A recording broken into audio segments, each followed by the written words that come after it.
En la lección anterior ya vimos el uso de las referencias relativas a celdas en las fórmulas.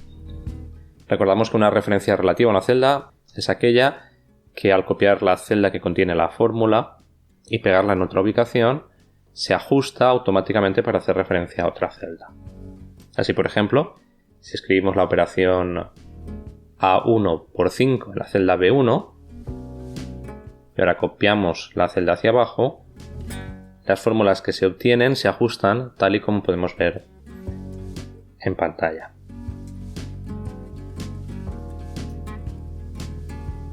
Pues bien, una referencia absoluta a una celda es aquella referencia que al copiar la celda que contiene la fórmula y pegarla en otra ubicación no se ajusta, sino que hace referencia siempre a la misma celda.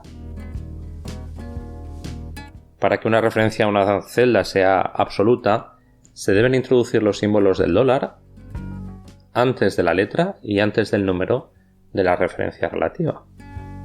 Así, una referencia absoluta, por ejemplo, a la celda A1 sería la siguiente. Usemos esta referencia en el ejemplo que hemos explicado anteriormente. Imaginamos el mismo caso y ahora utilizamos en lugar de una referencia relativa una referencia absoluta. Copiamos la fórmula y vemos que el resultado no varía. Y es que en cada una de las celdas donde se ha copiado la fórmula, la referencia a la celda A1, al ser una referencia absoluta, no varía, no cambia. Siempre apunta a la misma celda.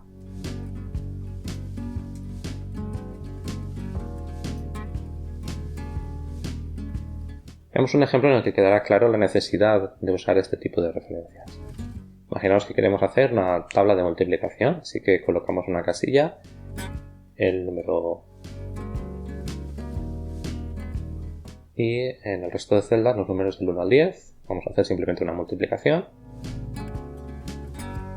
En la primera fórmula empezamos con el igual, realizamos la multiplicación.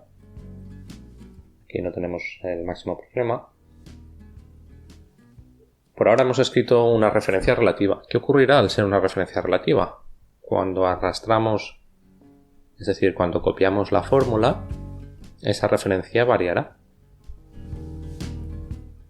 Por tanto, en nuestro caso, el resultado será incorrecto. Las dos referencias que hemos utilizado en nuestra fórmula han cambiado, pero en nuestro caso sí que nos interesaba que una referencia cambiara, la referencia B1, pero la referencia A1 nos interesaba que fuera fija, absoluta. Es decir, que independientemente de donde copiáramos la fórmula, siempre apuntara a la misma celda, a la celda A1. Así, en este caso, en este ejemplo, en nuestra fórmula original, la referencia a la casilla A1 debía haber sido una referencia absoluta. Escribimos los símbolos del dólar para fijarla como absoluta y ahora sí que vemos que el resultado es correcto. Así, en este pequeño ejemplo vemos la utilidad y necesidad de utilizar referencias absolutas. Igual que tenemos referencias absolutas y relativas, también existen las referencias mixtas a las celdas. Una referencia mixta es aquella referencia que al copiar la celda que contiene la fórmula y pegarla en otra ubicación, ajusta solo la letra o solo el número de la referencia.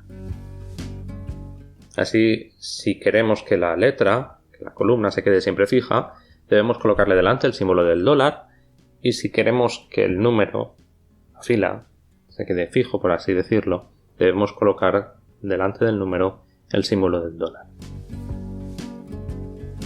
Sin embargo, en los ejercicios que vamos a realizar a continuación, no será necesario utilizar este tipo de referencias. Podremos trabajar perfectamente con referencias relativas y referencias absolutas. Hemos visto que para especificar que una referencia es absoluta o mixta debemos colocar el símbolo del dólar. Pues bien, podemos cambiar fácilmente el tipo de referencia utilizando la tecla F4 en lugar de tener que escribir nosotros a mano el símbolo del dólar. Veamos cómo. Colocamos el cursor del teclado dentro de la fórmula, nos colocamos sobre la referencia o la seleccionamos, la referencia que queremos cambiar, y ahora pulsamos la tecla F4. Fijaros que cada vez que pulsamos la tecla estamos cambiando entre los distintos tipos de referencias. La referencia absoluta, referencias mixtas o la referencia relativa. Tenemos a continuación algunos ejercicios para que podamos practicar el uso de las referencias absolutas y referencias relativas. Os animamos a realizarlos.